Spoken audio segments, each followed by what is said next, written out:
Hi, I'm Keith Perrick. I work for the Office of EL. I'm the EL coordinator for Sumner County.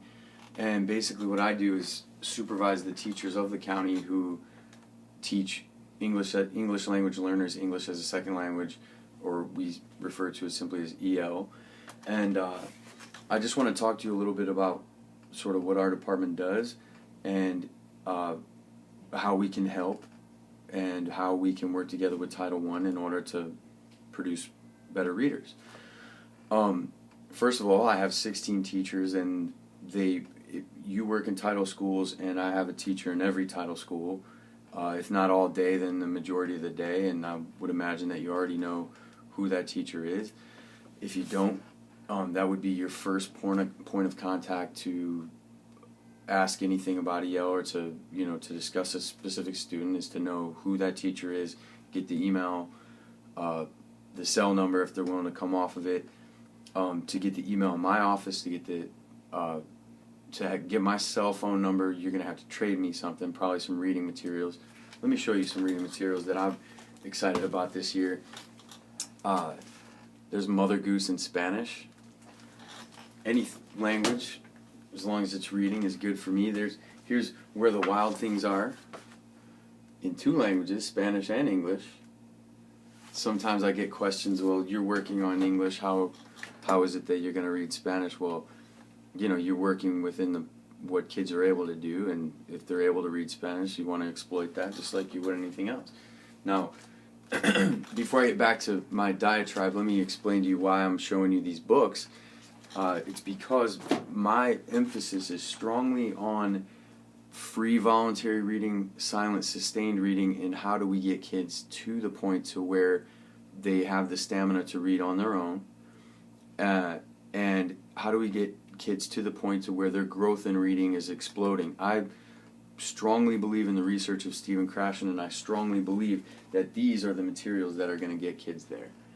We all have our leveled readers, and we have these sort of skill building programs that have their place, but their place is to bridge kids to where they can read, and understand the materials that they're truly interested in, which is, to me, these comic books, things like this, which is a gem, which I just got, the Calvin and Hobbes box set, just hundreds and thousands of pages of entertaining stuff. Now, we are in schools, EL teachers are in schools to support what is happening in the classroom, but kids, you know as well as I know that kids quickly become bored with what and that's part of the reason that they're behind, is that they're bored with what they're doing. The interest isn't there, and therefore the learning doesn't take care of itself. Well, in order to move that Lexile score up and up and up and up, these are the kind of things that I beg my teachers to use. The Lego Superman, Lego, I got several copies of Superman, but Lego Batman.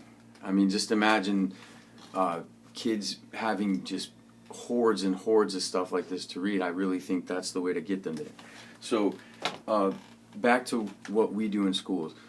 My teachers are there to know all policy with ELs, to know how to move them and what to do with them. They're there to support regular classroom teachers. They're there to work with the title teachers, and they're there to take kids who are behind, and not just to incrementally move them, but to move them to explode their growth as readers.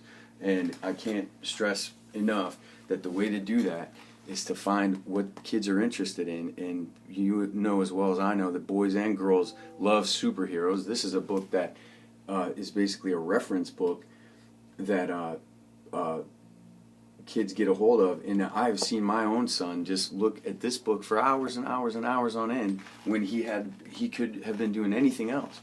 So I really follow that sort of notion that kids, if they're reading what they're interested in, then they really come along. And if they read, then they come along faster. And that's how, so that's my mission as the coordinator of this department, is to supply those teachers with more and more and more stuff. If I could give advice to teachers, it would be build that classroom library know your librarian, have access to to the widest array of reading materials that you can get a hold of.